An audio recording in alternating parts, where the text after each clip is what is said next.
O Diyos,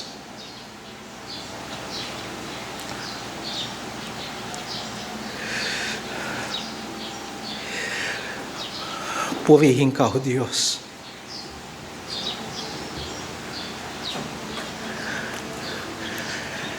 Sa iyong kaluwalhatian,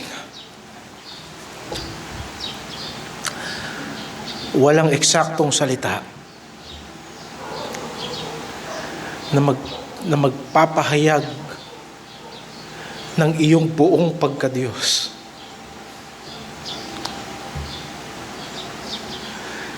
Supalit ipinahayag mo ang iyong sarili sa amin sa isang mapayapang isip at sa isang pusong nag-uumapaw sa kagalakan sa mga bagay na naunawaan namin sa iyo. Sa isang pusong nakadarama ng iyong pagmamahal at pinadaan mo sa amin ang iyong kabutihan. Itanyag mo ang iyong pangalan. Ilagay mo ito sa aming isip at ilagay mo sa aming puso.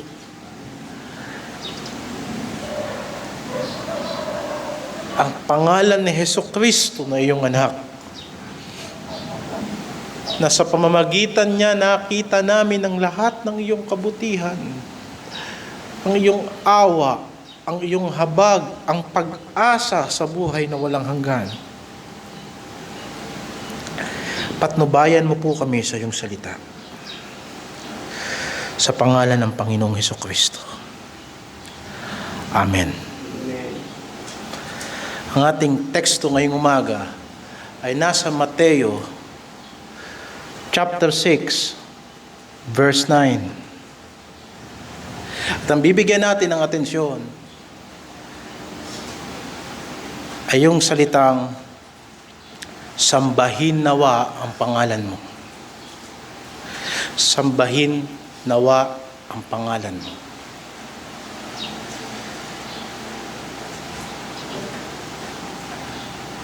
Nawa mula sa ating puso sa umagang ito ay mabuhay sa atin ang isang dalisay na pagsamba sa pangalan ng Diyos. Ang pangangaral ngayong umaga ay naglalayong maipaliwanag kung paano ang tuwid na pagsamba sa pangalan ng Amang Diyos. Sapagkat ito ay mahalagang saligan ng pananalangin. Walang pagkakilala sa Diyos, walang matuwid na pagsamba sa Diyos. At kung walang matuwid na pagsamba sa Diyos, walang matuwid na pananalangin at paglapit sa Diyos. Sisikapin natin itong makita sa banal na kasulatan ayon mismo sa aral at halimbawa ng ating Panginoong Jesucristo. Ang pangkalahatang tema ng biblikal na revelasyon ay ang paghahari ng Diyos. Sa unang pahina ng banal na kasulatan ay mababasa natin, nang pasimula ay nilikha ng Diyos ang langit at ang lupa. Hindi na kailangang ipaliwanag kung ano ang Diyos at saan siya nagmula. Hindi na sinabi kung saan nanggaling ang Diyos sa mga unang talata ng Henesis. Sapagkat siya ang simula at pinagmula ng lahat ng bagay.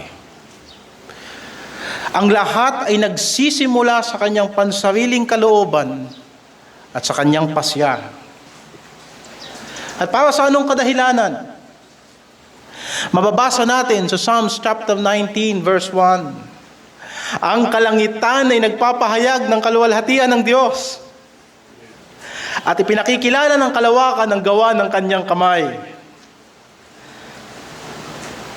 Ang mga bagay na hindi nakikita at hindi maarok ng kaisipan ng tao patungkol sa banal na pag-iral ng Diyos ay naging hayag at naging kauna-unawa sa pamamagitan ng kanyang mga bagay na ginawa.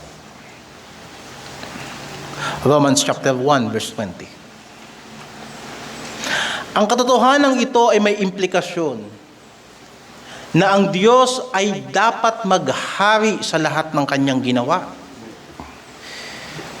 Ayon sa Psalms chapter 95, verse 3 hanggang 6, ang Panginoon ay dakilang Diyos at dakilang hari sa lahat ng mga Diyos. Nasa kanyang kamay ang mga malalalim na dako ng lupa. Ang mga kataasan ng mga bundok ay sa kanya rin. Ang dagat ay kanya at kanyang ginawa. Ang kanyang mga kamay ay lumikha ng tuyong lupa. Magsiparito kayo. Tayo'y magsisamba at magyukod.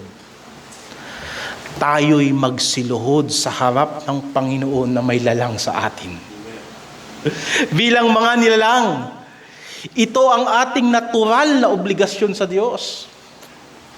Bilang mga binigyang buhay ng Diyos, ito ang ating moral na obligasyon sa Diyos. Ito ang hindi matatakasang realidad ng ating pagiging tao, na may pananagutang tayong magpasakop sa dakilang manlilikha. At ang paglabag sa katotohanan ito ay ang punot dulo ng lahat ng pagsalangsang at katampalasanan sa kanyang dakilang pangalan. Sinabi ng Psalms 47 verse 7, kayo'y magsiawit ng mga pagpupuri sa Diyos. Kayo'y magsiawit ng pagpupuri. Kayo'y magsiawit ng mga pagpupuri sa ating hari. Kayo'y magsiawit ng mga pagpupuri. Sapagkat ang Diyos ay hari ng buong lupa. Magsiawit kayo ng mga pagpupuri na may pangunawa. Kaya nga ang lahat ng pagkakataon na nagpakilala ang Diyos ng kanyang sarili, sa tuwing siya ay nagsusugo ng mga propeta upang gumawa ng mga pakikipagtipan sa kanyang mga hinirang, hanggang sa pagkakatawang tao ng Kristong anak ng Diyos, hanggang sa mabasa natin sa huling bahagi ng banal na kasulatan na kanyang pasusukuin ang kanyang mga kaaway at kanyang ililigtas ang kanyang bayan, sapagkat siya ay hari ng mga hari at siya ay Panginoon ng mga Panginoon. Siya ay amo ng mga amo. Siya ay mataas sa lahat ng mga mataas. Siya ang pinakamaganda sa lahat ng pinakamaganda. Kaibig-ibig sa lahat ng mga kaibig-ibig. Mabuti sa lahat ng mga bubuti. Ang ating Diyos, ang Panginoon ng mga Panginoon at hari ng mga hari. Sumakanya ang ating tunay na magpapasakop magpakailanman. Amen. Kaya nga mga kapatid, kung ito ang ganap na katotohanan, tama lamang na ipagpalagay natin na ang pagpapasakop sa paghahari ng Diyos ang tanging natural at praktikal na layunin ng lahat ng tao. Sinabi ng Salmo, magsiparito kayo. Tayo'y magsisamba. Tayo'y yumukod sa Diyos. Kung ito'y pananagutan ng lahat, hindi ito simpleng paanyaya. Hindi tayo inaanyayahan ng Diyos sa sumamba sa Kanya. Tayo ay pinag-uutusan upang tayo nawa sa Kanyang kabutihan ay magsipagsisi sa ating pagmamataas.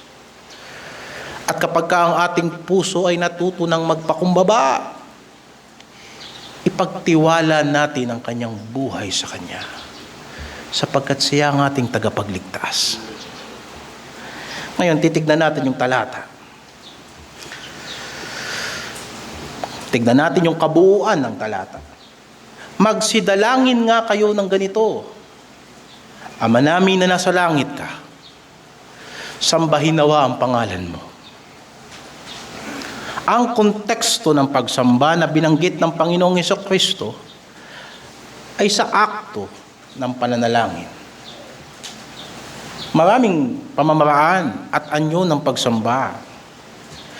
Sa totoo lamang, dapat nating matutunan na anumang ating ginagawa ay maging pagsamba sa Diyos. Pero ang bibigyan natin ng atensyon ngayong umaga, na ang pananalangin ay isang anyo ng pagsamba, at ang punto nito at ang pundasyon nito ay ang pagsamba sa pangalan ng Diyos. Ang pananalangin bilang anyo ng pagsamba ay hindi naman natin maitatanggi. Sapagkat ang pananalangin ay nagbubunga ng kaluwalhatian ng Diyos. Sinabi ng Psalms 50 verse 15, "Tumawag ka sa akin sa kaarawan ng iyong kabagabagan, ililigtas kita at luluwalhatiin mo ako." At sinabi ng Panginoong Jesucristo sa kanyang mga alagad, "Anuman ang inyong hingin sa aking pangalan, yaon ang aking gagawin, upang ang Ama ay lumuwalhati sa anak." John 14 verse 13. Gayon din naman, mga kapatid, ang pagiging maluwalhati ng Diyos, ang pagiging kapuri-puri ng Diyos ay dapat maging ugat ng ating pananalangin. Sinabi ng Salmo, "Ako'y tatawag sa Panginoon na marapat purihin." Psalms 18 verse 13. Ito ang pananaw na magiging balangkas sa ating pagdodoktrina ngayong umaga, na ang tuwid na pagsamba sa pangalan ng Amang Diyos ay mahalagang saligan ng pananalangin. Tignan natin muli ang talata. "Magsidalangin nga kayo ng ganito, Ama namin na nasa langit ka, sambahin nawa ang pangalan mo."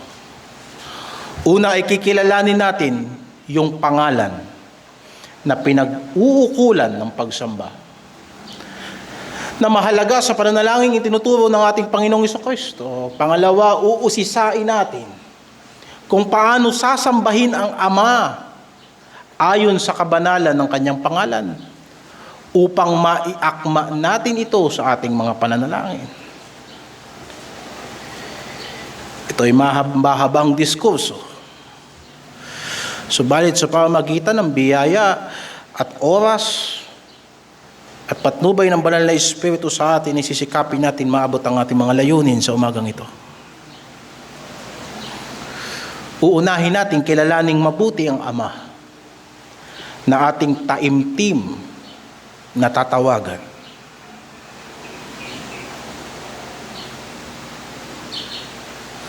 Kung makakakita ka ng kawalan ng kaseryosohan, ng kawalan ng paggalang at kawalan ng takot sa modernong Kristyanismo, sa pagka-Diyos, kabanalan, kapangyarihan, soberanya ng Diyos, ito ay nag-uugat sa pagiging ignorante. Kaignorantihan sa pagiging ekselente ng kanyang pagka-Diyos. Sa halimbawang panalangin ng ating Panginoong Hesukristo, tinuruan niya ang kanyang mga alagad na tumawag sa Ama na nasa langit. Maraming beses na natin itong narinig, at sa ganito pinakilala ng Panginoong Hesukristo ang Diyos sa kabuuan ng kanyang pangangaral sa bundok. Ang pagiging Ama ng Diyos mula sa kalangitan ay nagpapakita ng kanyang kataasan at kapangyarihan bilang hari. Sinabi ng Panginoong Hesus, "Huwag ninyong ipanumpa ang anuman, kahit ang langit, sapagkat yan ang luklukan ng Diyos." At mula sa Salmo, ang aming Diyos ay nasa mga langit at kanyang ginagawa anuman ang kanyang ibigin. Psalms 115 verse 3. Maiuugnay natin ito sa pangalang El Elyon. Ito ay Hebreyong salita na ipinahayag ng Diyos sa Israel, na nangangahulugang simple ang kataas-taasang Diyos. Mababasa natin ito sa Genesis chapter 14 verse 18 hanggang 20. Si Melchizedek na hari sa Salem ay naglabas ng tinapay at alak.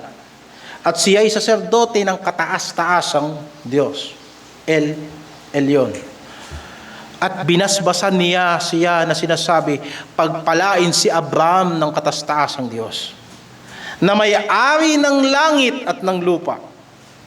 At purihin ang kataas-taasang Diyos na nagbigay ng iyong mga kaaway sa iyong kamay. At binigyan siya ni Abraham ng 10 bahagi ng buong samsam. Ang pagtawag sa Amang nasa langit ay hindi lamang tumutukoy sa katotohanan na ang Diyos ay nakatira at nakaluklok sa langit. Kung hindi, nagpapaunawa sa atin na ang Diyos ay mataas sa lahat ng nasa ibabaw ng lupang ito. Sa kanyang karangalan at sa kanyang pag-iisip at sa kanyang pangangatwiran, sinabi ng kagaya na ang langit ay mas mataas kaysa sa lupa, gayon ang aking mga pag-iisip, gayon ang aking mga daan. Ang pangalang El Elyon ay pangalang nagbibigay diin sa pagiging may-ari ng Diyos ng lahat ng bagay sa daigdig na to. Siya lang ang may natatanging karapatan na magpasya. Siya lamang ang may karapatang makapangyari sa lahat ng nangyayari sa buhay at kapalaran ng lahat ng tao sa mundo. Nasa kanya ang buhay at kamatayan. Nasa kanya ang kalusugan at ang karamdaman.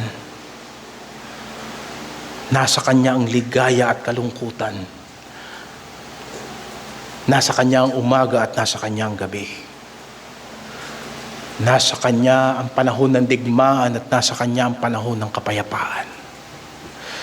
At walang sino man at walang anuman na makahihigit sa kanya. At walang sino mang tao ang makapagdadagdag kahit na kapiraso sa kanyang kadakilaan. Siya ang pinagmumula ng tagumpay at siya rin ang nagtatakda ng pagkatalo. Siya ang nagpapala. Kaya nararapat lamang siyang handugan, hindi lamang ng ating mga oras at kayamanan at talento, kundi ng ating buong buhay.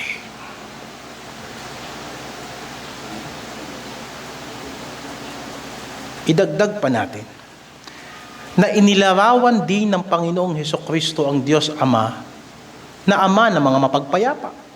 Sinabi sa chapter 5 verse 9 ng Matthew, mapapalad ang mga mapagpayapa, sapagkat sila'y tatawaging mga anak ng Diyos. Ang mga anak ng Diyos ay mapagpayapa sapagkat ito'y natatanging pagpapala na pinapadaloy sa kanila ng kanilang Ama. Ang payapang puso ay isang dakilang biyaya mula sa Diyos. Sapagkat sinabi sa Psalms chapter 29 verse 11, ang Panginoon ay magbibigay ng kalakasan sa kanyang bayan. Pagpapalain ng Panginoon ang kanyang bayan ng kapayapaan. Kinikilala ng Israel ang Diyos bilang Jehovah Shalom. At yan ay isa pang pangalan ng Diyos. Sapagkat siya ang pinagmumulan ng kapayapaan. Makikita natin ito kung paano ito ipinahayag sa karanasan ni Gideon. Sa Judges chapter 6, verse 22 hanggang 24, ay mababasa natin ang ganito. Nakita ni Gideon na siya ang anghel ng Panginoon, yung kausap niya ay anghel ng Panginoon. At sinabi ni Gideon, Aba, o Panginoong Diyos, sa aba ko, sapagkat aking nakita ang anghel ng Panginoon na mukhaan. At sinabi ng Panginoon sa kanya, kapayapaan ang sumaiyo. Huwag kang matakot. hindi ka mamamatay. Nang magkagayoy nagtayo roon si Gideon ng isang dambana sa Panginoon at tinawag na Jehovah Shalom. Natakot si Gideon para sa kanyang buhay dahil siya na isang makasalanan, isang mortal na nilalang ay nakakita ng banal. At sa kanyang pakiwari, siya ay mamamatay. Subalit inaliw siya ng Diyos at pinagpayapa ng Diyos ang kanyang puso at binigyan siya ng katiyakan para sa kanyang buhay. Ang salitang shalom ay nangangahulugan ng kapayapaan. Sa lahat ng nandito na mga pangalan ng Diyos, ito ang pinaka madalas naririnig sapagkat ito ay kilalang pagbati ng mga Hudyo. Ito ay nagpapahiwatig din ng mabuting pakikitungo. Ito ay nagpapahiwatig din na wala akong gagawing masama sa iyo. Makatitiyak ka ng iyong kaligtasan kasama ko. At kung babatiin mo ng shalom ang iyong kaaway, ay pinapakita mo na ikaw ay bukas sa pakikipagkasundo. Ang Panginoong Diyos ay Diyos ng kapayapaan. At nagpapakita siya ng kabutihan kahit sa mga makasalanan. At gaya ng iniutos ng Panginoong Hesus sa kanyang mga anak, ibigin ninyo ang inyong mga kaaway. Idalangin ninyo ang sa inyo'y nagsisiusig. Isipin mo, anong klaseng puso ang may kakayanang gumawa ng kabutihan sa taong gumagawa sa kanya ng masama? Hindi ba isang pusong malakas na pinagpala ng Diyos ng kapayapaan? At kanyang sinabi, upang kayo'y maging mga anak ng inyong Ama na nasa langit, sapagkat pinasisikap niya ang kanyang araw sa mga masasama at sa mabubuti, at nagpapaulan sa mga ganap at sa mga hindi ganap. Bukod pa sa mga pangalan ng Diyos Ama na nabanggit na, siya din ay Ama na nakakakita sa kalagayan ng kanyang mga anak.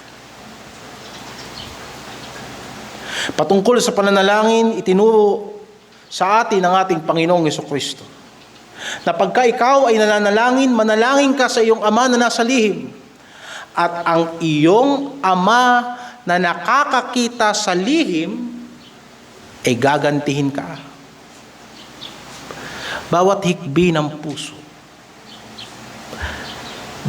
bawat pagtitiwala ng isip, bawat hinga na nagsasabing, O Diyos, tulungan mo ako at mahabag ka sa akin, ay nakikita ng Diyos. Sapagkat siya'y Ama na nagmamasid sa kanyang mga anak. May isang kwento sa Lumang Tipan. Si Agar ay alipin ni Sarah. Dahil sa hindi makapaghintay si Sarah sa kakulangan niya ng pananampalataya, sa pangako ng Diyos na siya ay magkakaanak, ibinigay ni Sarah si Agar kay Abraham. Ayon sa kultura ng mga lumang sibilisasyon, sapagkat si Agar ay pagmamay-ari ni Sarah dahil siya ay alipin, kung mabubuntis si Agar kay Abraham, yun ang kikilalaning anak ni Sarah. Dahil sa hindi niya paghihintay, pinangunahan niya ang Diyos. Lumipas ang panahon, si Agar ay nagbuntis. At nagkamali, nag-iba ang pakikitungo ni Agar sa kanyang amang babae na si Sarah. At doon nakita ni Sarah ang kanyang pagkakamali. Hindi ko dapat ito ginawa. Sana'y naghintay na lang ako sa Panginoon. At siya'y naging malupit kay Agar, sapagkat si Agar ay alipin. Hanggang sa hindi na matiis ni Agar ang kalupitan ni Sarah, naglaya si Agar at pumunta sa disyerto. Doon sa disyerto, sa gitna ng kanyang kadalamhatian, sa ilalim na nakakapasong init, na marahil may kasamang pagod at uhaw at gutom,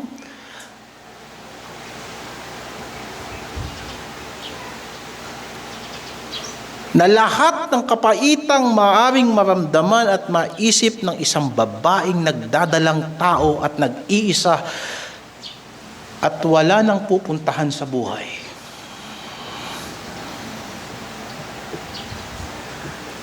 Narinig siya ng Diyos at nakakita siya ng Diyos. Sa kabila ng kasawian niya, nagpadala ang Diyos sa kanya ng anghel at siya'y pinangakuan ng mga mabubuting bagay. At hinimok siya, bakit ka naglayas? Bumalik ka sa amo mo. Magpasakop ka sa amo mo. Yang anak mo, pagpapalain ko rin yan. At gagawin ko rin niyang isang bansa. At tinawag ni Agar ang Diyos na El Roi, na ibig sabihin, ang Diyos na nakakakita. Genesis 16, verse 13 hanggang 14. At kanyang tinawagan ang ngalan ng Panginoon na nagsalita sa kanya, ikaw ay Diyos na nakakakita. Sapagkat sinabi niya, namasdan ko rito ang likuran yaong nakakakita sa akin, o hanggang sa lugar na ito, hanggang dito sa disyerto, nakita ko pa rin siya. Siya na nagbabantay sa aking buhay. Kaya pinangalanan niya ang balon na pinagpakitaan sa kanya ng Diyos, ang balon ng nabubuhay na nakakakita sa akin. Hindi lang buhay ang Diyos. Nagbabantay siya. Hindi manhid ang Diyos. At hindi maigsi ang kamay ng Diyos. Nakaririnig ang Diyos. Ang El Roi ay nagpapakilala sa personal na pagmamalasakit ng Diyos sa mga nangangailangan ng habag. Nakikita niya at naririnig niya ang mga nakatatagong luha, ang mga hindi mabigkas na kabigatan, ang mga hindi mapaliwanag na kalumbayan.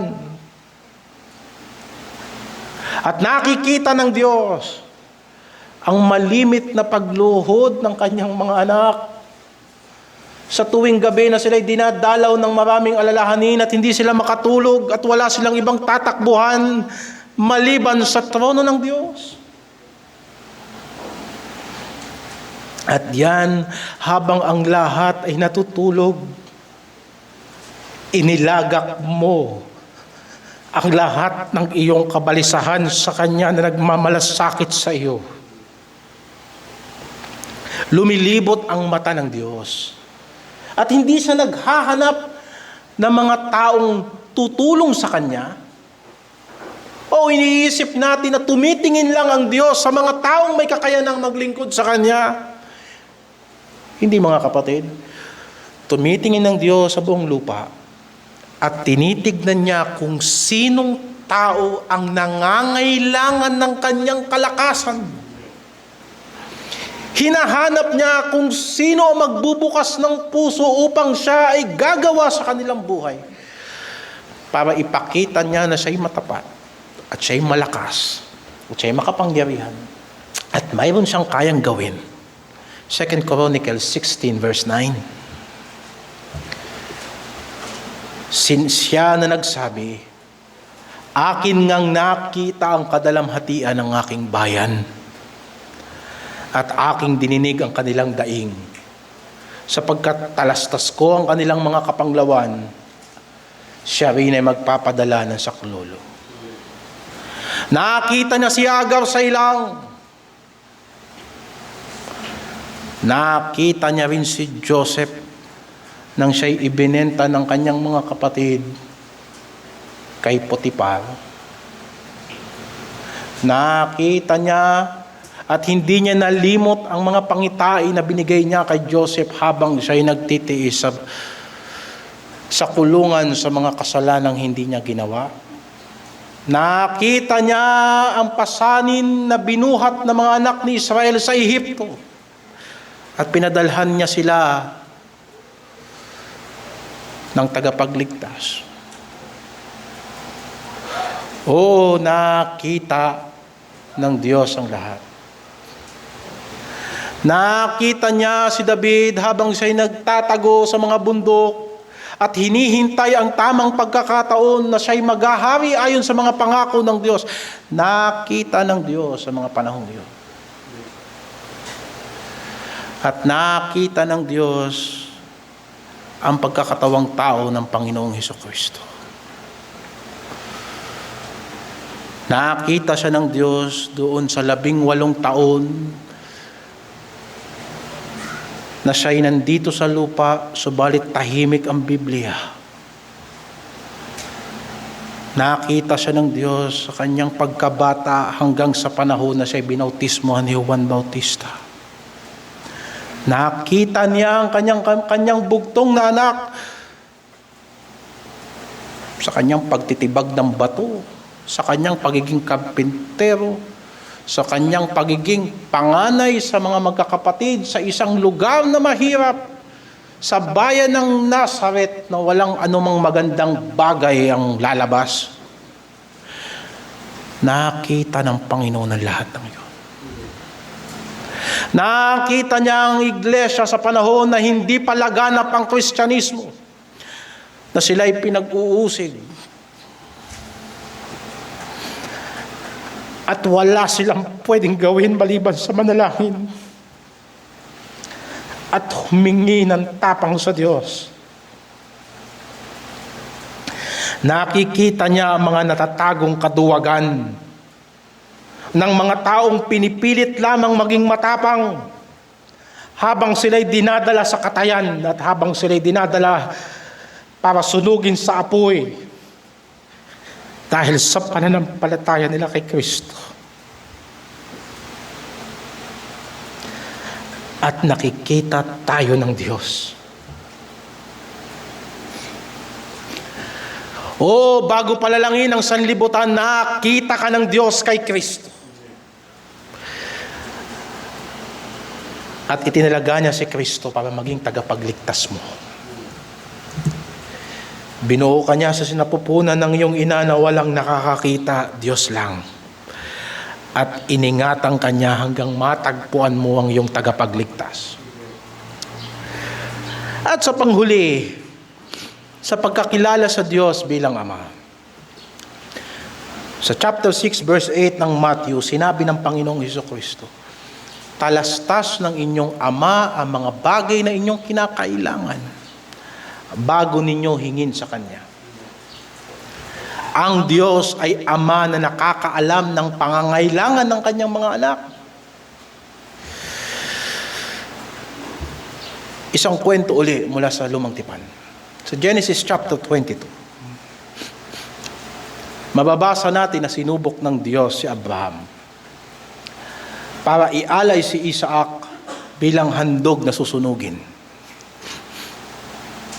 Sa madaling sabi, isinama ni Abraham si Isaac sa lugar na itinuturo ng Panginoon. Habang sila'y paakyat sa bundok, napansin ng bata na wala silang dalang tupa. Meron silang dalang panggatong. Meron silang dalang apoy. Pero hindi kagaya ng nakagawian, wala silang dalang tupang susunugin. At tinanong niya ang kanyang tatay, nasaan ang tupang susunugin natin? Si Abraham, sapagkat ang kanyang puso ay nagtitiwala sa Diyos, hindi na sinabi sa kanyang anak, anak, ikaw ang susunugin natin ngayon. Kung hindi sa kanyang pagtitiwala ay kanyang sinabi, ang Diyos ang maghahanda ng korderong inihahandog. At nang dumating sila sa lugar at papatayin na ni Abraham si Isaac, ay pinigilan siya ng anghel. Pinigilan siya ng Diyos. At nang itingin niya ang kanyang mata sa dako roon, nakakita siya ng tupa na sumabit sa mga dawag. Iyon ang sinunog nila. At si Isaac ay hindi namatay at nakakita ng Diyos ang pananampalataya ni Abraham. Sa Genesis chapter 22 verse 14, at pinangalanan ni Abraham ang dakong yaon na Jehovah Jireh. Gaya ng kasabihan hanggang sa araw na ito, sa bundok ng Panginoon ay maihahanda. Ang pangalang Jehovah Jireh ay nagpapakita na sa bawat pagsubok sa pananampalataya at sa bawat pangangailangan ng pagsunod sa Diyos, laging naghahanda ang Diyos ng probisyon. Nakikita ng Diyos ang pangangailangan hindi lang sa ngayon, kung hindi sa hinaharap. Hindi lamang niya tayo pinapanood sa ngayon, kundi nakikita niya rin kung ano ang ating bukas. At pinaglalaanan niya ito. Sana'y bumaon yun sa ating puso, pinaglalaanan tayo ng Diyos kahit sa mga problema na hindi pa natin hinaharap ngayon. Kaya nga sinasabi, alam ng Ama nyo sa langit ang mga bagay bago nyo pa hinihingi.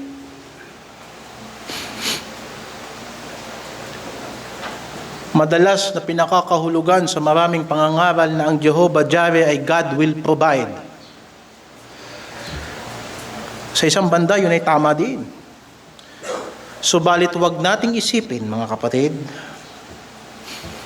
na gumagawa lang ang Diyos kapag naipabatid na natin sa Kanya ang ating pangangailangan.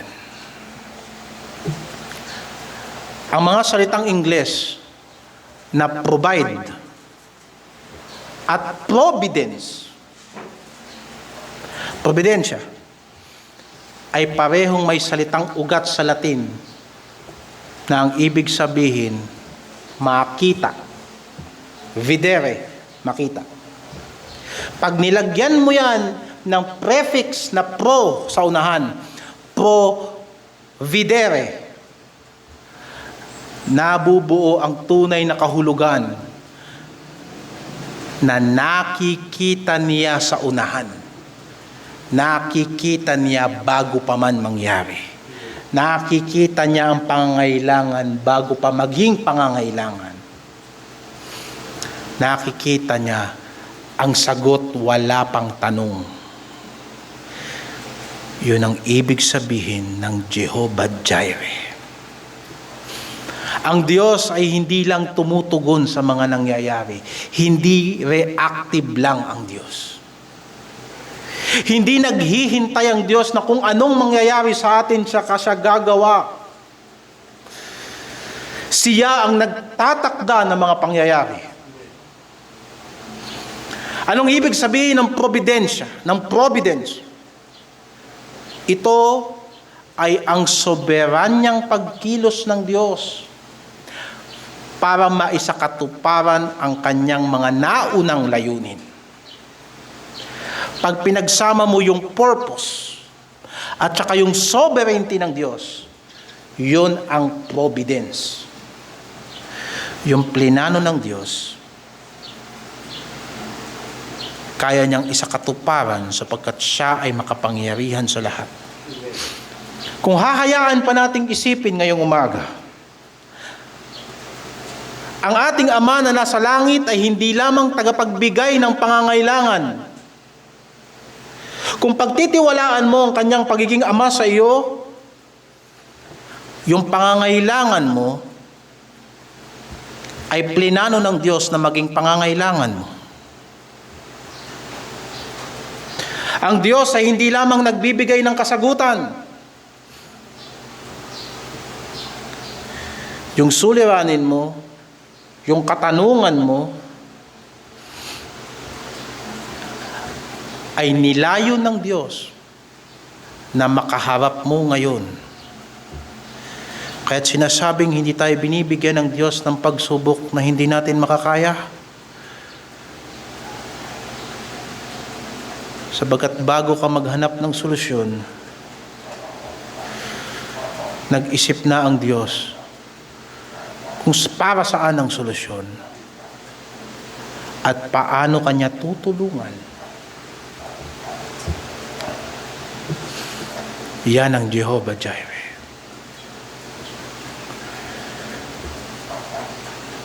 Ang mga sagot sa pangangailangan natin ngayon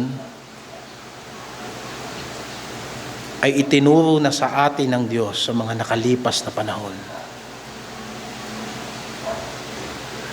At kung ano ang tinuturo sa atin ng Panginoon ay kasagutan sa mga problema na hindi pa natin kinaharap.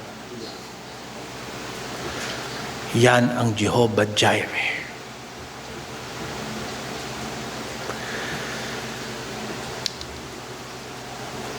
Sinabi ng Apostol Pablo,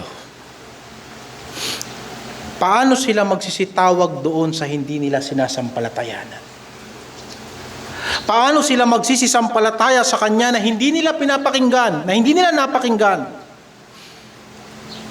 El Elyon, Jehovah Shalom, El Roy, Jehovah Jireh, mga pangalan. Maraming bago sa ating pandinig. Mga katawagan na itinawag ng Israel, ng mga Hudyo sa Diyos, sa kanilang kasaysayan ng pakikisama at pakikipagtipan sa Diyos. Ang pangangaral sa atin ngayon ay para lamang maunawaan natin at makilala natin ang Diyos bilang Ama. Sa Kanyang pagiging mataas, sa Kanyang pagiging kapayapaan, sa Kanyang pagbabantay sa ating sa ngayon, at sa Kanyang paghahanda para sa atin sa hinaharap. Ipinangangaral sa atin ngayon ang mga pangalan ng Diyos. At ito'y marami pa, subalit kulang ang panahon.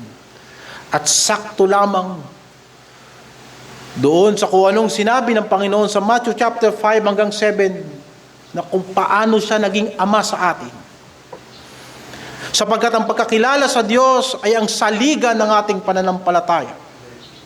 At ang pananampalataya ay magdadala sa atin sa isang taimtim at seryoso at nagliliyab na pananalangin sa Diyos.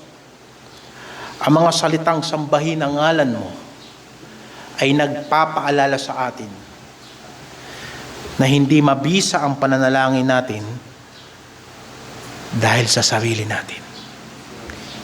Hindi ka didinggin ng Diyos dahil sa kabutihan natin. O hindi dahil sa kabanalan natin.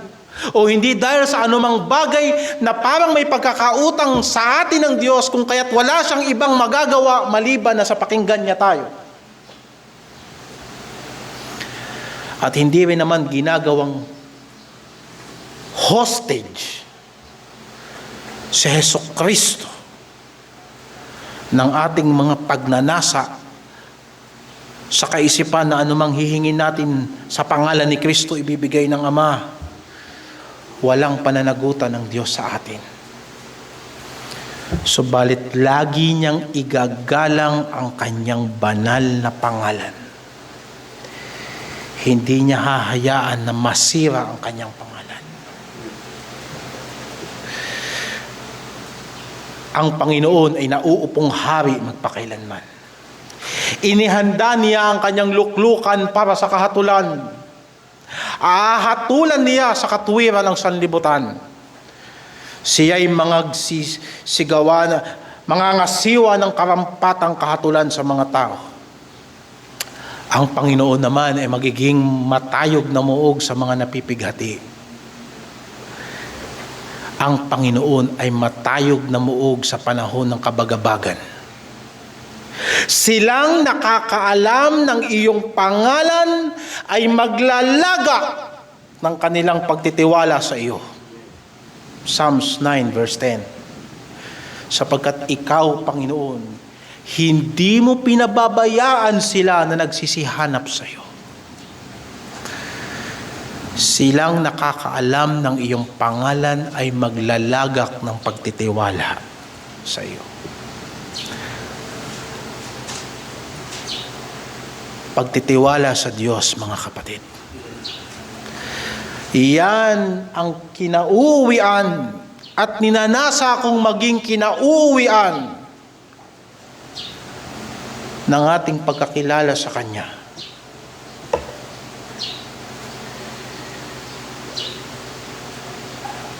Pagtiwalaan mo siya, sapagkat yan lang ang gagawin ng iyong puso. Walang tunay na nakakilala sa Diyos at pagkatapos hindi magtitiwala sa Diyos. Walang sino man nakita niya si El Elyon sa kanyang kalwalhatian at pagkatapos nagtiwala sa kanyang lakas at ipinagyabang ang kanyang kayamanan, ang kanyang karunungan na para bagang hawak niya ang kanyang buhay. Walang sino mang tao na pagkatapos makatikim ng kapayapaan ng Diyos ay magnanasa ng umalis sa kapayapaan ng Diyos at sirain ang kapayapaan na yan. At walang taong matapos nakipagkasundo sa Diyos ay nanaisin pang makipag-alit sa Diyos.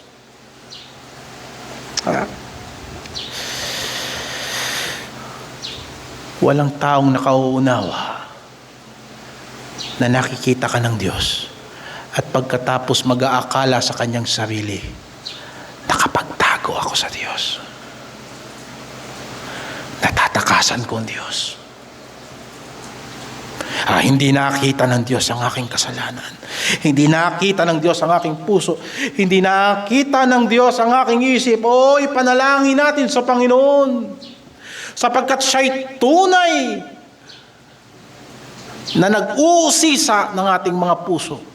Kahit na mga bagay na hindi natin alam, na ating dinaramdam at ating iniisip at binabalak, subalit nalalaman na ng Diyos ang lahat ng iyan.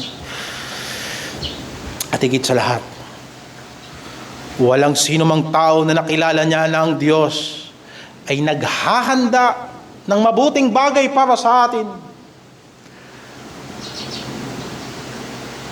At pagkatapos ay hindi susunod sa kanyang salita, magre-rebelde sa Diyos, at pagkatapos pangungunahan ang Diyos. Silang nakakaalam ng iyong pangalan ay maglalagak ng pagtitiwala sa iyo. Sapagkat ikaw, Panginoon, ay hindi mo pinababayaan sila na nagsisihanap sa iyo. Tapusin natin ito sa ganito. Matapos ibinigay ng Diyos ang 10 utos kay Moises. At doon, pinakapangunahing utos, huwag kang magkakaroon ng ibang Diyos maliban sa akin. Wala kang ibang kikilalaning Diyos. Ako lang, sapagkat ako'y mapanibughuing Diyos. At ako'y naghihiganti at nagpaparusa mula sa mga magulang hanggang sa ika-4 na saling lahi ng lahat ng napupuot sa akin.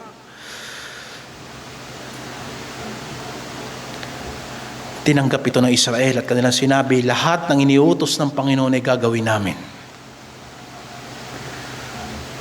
At nang nagtagal si Moises ng 40 araw sa bundok, pinagdudahan kagad ng Israel ang presensya ng Diyos. At sinabi nila, sino na mangunguna sa atin ngayon? At sila'y gumawa sa kanilang sarili ng mga Diyos ang ginto. Sinuway nila ang pinaka-fundamental na utos sa buong kautusan.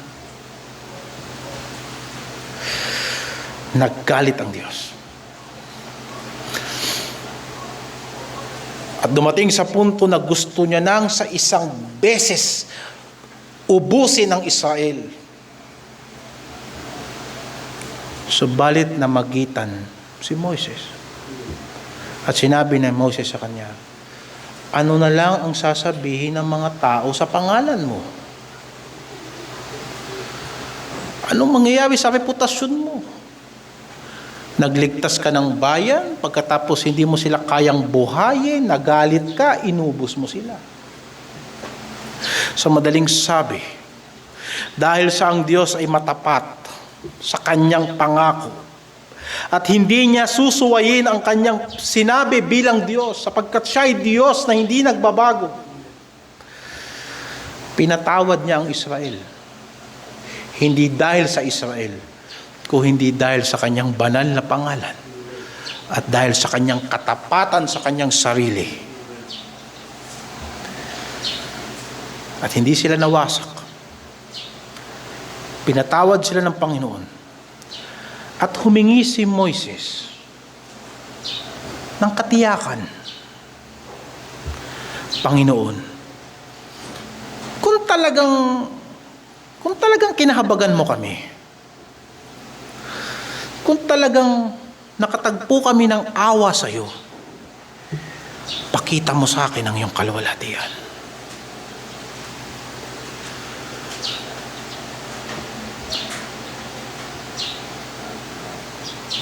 Exodus 33 verse 18. Sinabi ni Moises, ipakita mo sa akin, idinadalangin ko sa iyo ang iyong kaluwalhatian. Sumagot ang Diyos, verse 19. At kanyang sinabi, aking papangyarihin ang aking kabutihan sa harap mo. At aking itatanyag ang pangalan ng Panginoon sa harap mo. At ako'y magkakaloob ng biyaya sa kanino mang aking pagkalooban. At ako'y magmamaawain sa kanino mang aking kaawaan. Sa sagot ng Diyos, ano ang kaluwalhatian ng Diyos? Ang pagpapahayag ng Diyos ng kanyang kabutihan. Ang pagpapakita niya ng kabutihan kay Moises habang itinatanyag niya ang pangalan ng Panginoon. At anong pangalan ang ipinahayag ng Panginoon? Chapter 34 verse 5. At ang Panginoon ay bumaba sa ulap at tumayong kasama niya roon at itinanyag ang pangalan ng Panginoon. At ang Panginoon ay nagdaan sa harap niya na itinatanyag ang Panginoong Diyos na puspos ng kahabagan at mapagkaloob, banayad sa pagkagalit at sagana sa kaawaan at katotohanan, na gumagamit ng kaawaan sa libo-libo, na nagpapatawad ng kasamaan at ng pagsalangsang at ng kasalanan, at sa anumang paraan ay hindi aariing walang sala ang salarin, na dinadalaw ang kasamaan ng mga ama sa mga anak at sa mga anak na mga anak hanggang sa 3 at 4 na salin. Iyan ang buong pangalan ng Panginoon na ipinahayag niya kay Moises. At anong ginawa ni Moises? At nagmadali si Moises at itinungo ang kanyang ulo sa lupa at sumamba. Siyang nakakaalam ng iyong pangalan ay magtitiwala sa iyo. siyang nakakaalam ng iyong pangalan, ay sasamba sa iyo. Sambahin nawa ang iyong pangalan. Sa kanyang pagiging mabiyaya, sa kanyang pagiging mabuti, sa kanyang katotohanan,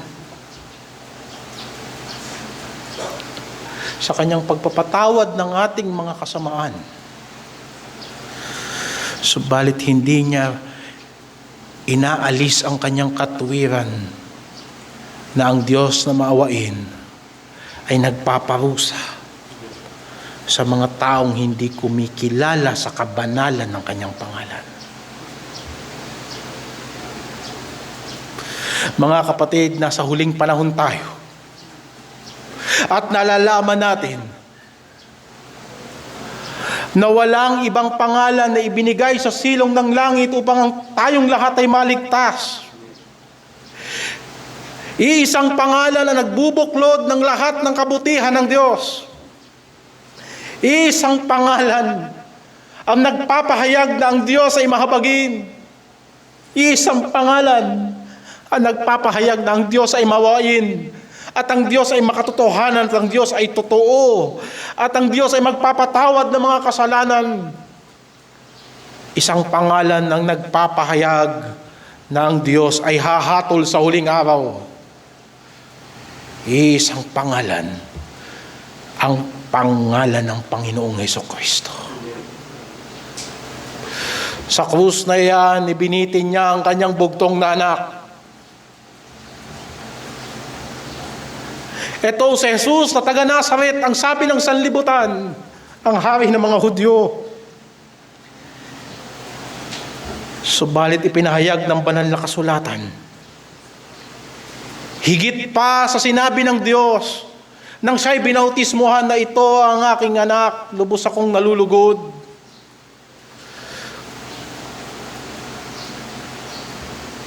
Kung hindi isang kagalakan sa puso ng Diyos,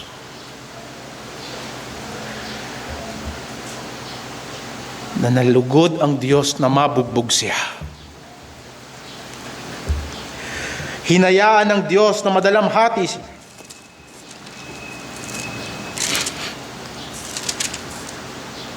siya'y hinamak at itinakwil ng mga tao.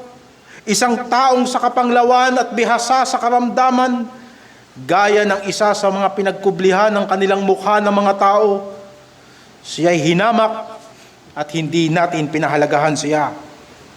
Tunay na kanyang dinala ang ating mga karamdaman at dinala ang ating mga kapanglawan.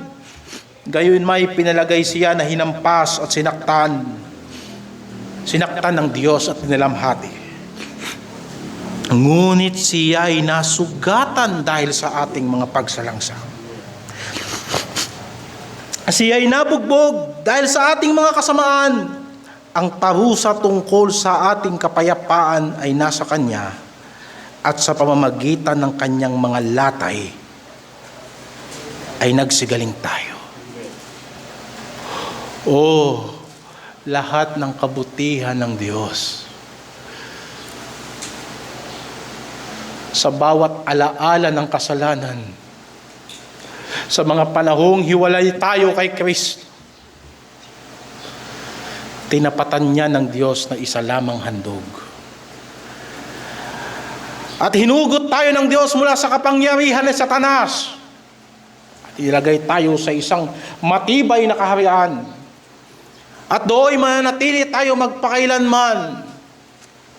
At doon mo nalaman na siya ay tunay mong Ama. At sasambahin mo ang kanyang pangalan. Sasambahin mo ang Diyos sa pangalan ni Hesukristo. Magpapasakop ka sa Diyos sa pamamagitan ng pagsunod mo sa lahat ng kautusan ni Kristo. Magpapakumbaba ka sa Diyos sa pamamagitan ng pagsuko ng buhay mo kay Kristo. sa pag-amin ng ating kakulangan, hiwalay sa biyaya ng Diyos, kung kaya't manalangin tayo sa pangalan ni Kristo. Sapagkat hindi mo lang nalaman kung anong pangalan ng Diyos. Naging totoo sa iyo yan sa pamamagitan ng pag-aalay ni Kristo ng kanyang sarili para sa iyo. And then siya'y muling nabuhay mula sa mga patay, nabuhay ka din. At nang nabuhay ka, makakatawag ka ngayon sa Kanya, Amang nasa langit, sambahin ang iyong pangalan. Pagtitiwala, mga kapatid. Yan lang muna sa umagang ito. Ngayon, una nating nakilala ang pangalan at ang kadakilaan ng pangalan ng Panginoong Hesukristo. Uusisain naman natin sa susunod ang pamamaraan ng pagsamba sa pagkilala sa Ama na ipinahayag upang sa huli ay makapanalangin nga tayo ayon sa aral at halimbawa ng ating Panginoong Hesukristo. At siya'y binigyan ng Diyos ng pangalan na higit sa lahat ng mga pangalan. Kung kaya't sa pangalan ni Hesukristo, bawat tuhod ay luluhod. At ang bawat bibig ay magsasabing si Hesukristo ay Panginoon. Sa kaluwalhatian ng Diyos Ama. Amen. Amen.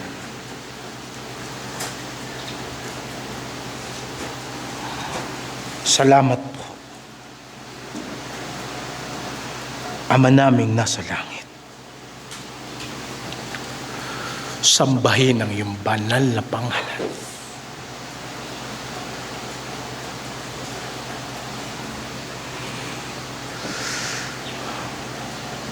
Pagharian mo ang aming buhay.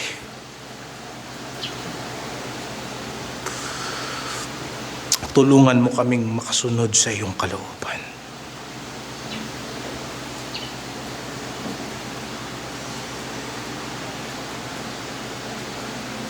Tulungan mo kami sa araw-araw ng aming pamumuhay. Bilang mga taong hindi taga-sanlibutan, kung hindi mga taong may hinaharap,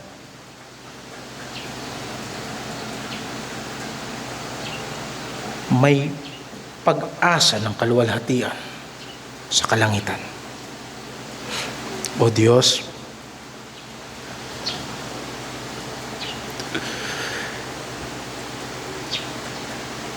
ipagkaloob po ninyo ang Espiritu na kailangan namin para maipamuhay ang mga salita mong ito. Ang presensya mo, Panginoon, iparanas mo sa amin na parang nararanasan ka namin dito sa lupa.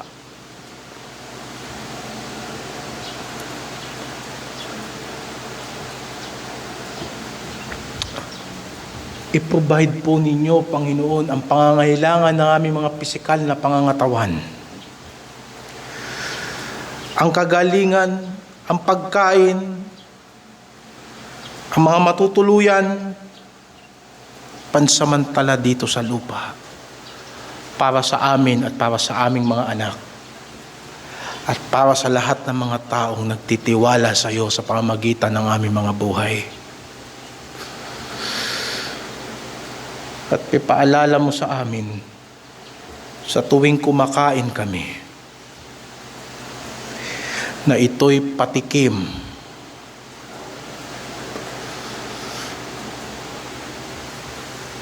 sa isang panahon na walang kagutuman. Sa tuwing kami nabubusog, ito'y patikim ng kabutihan mo sa amin, sapagkat darating ang araw, hindi na kami magugutom.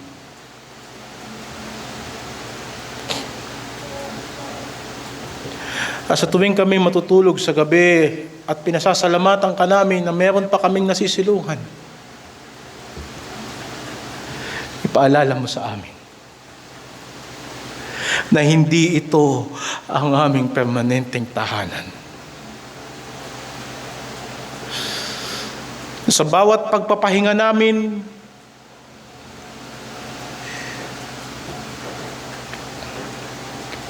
ito'y patikim na isang araw hindi na kami mapapagod.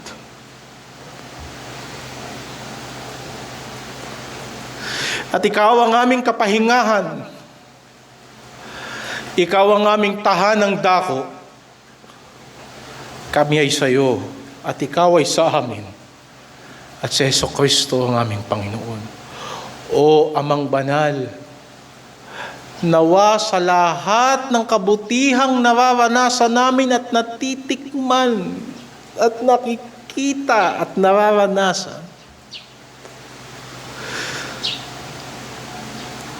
sambahin nawa ang iyong pangalan.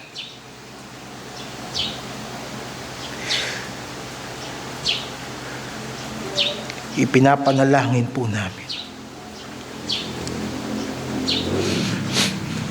na sa tuwing kami magsasama-sama sa pagsamba at mag-aawitan at makikinig sa iyong salita, ay sumamba kami na parang kami ay nasa langit, na may tunay na kasiyahan na hindi masayod ng pananalita.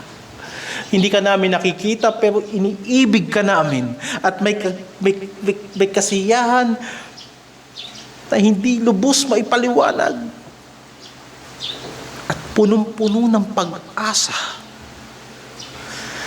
sa kabila na kami ay nalilibot ng maraming kapansanan at kahinaan at kakulangan, pero ikaw ang aming Diyos. Nagkakatipon kami sa pangalan ni Kristo.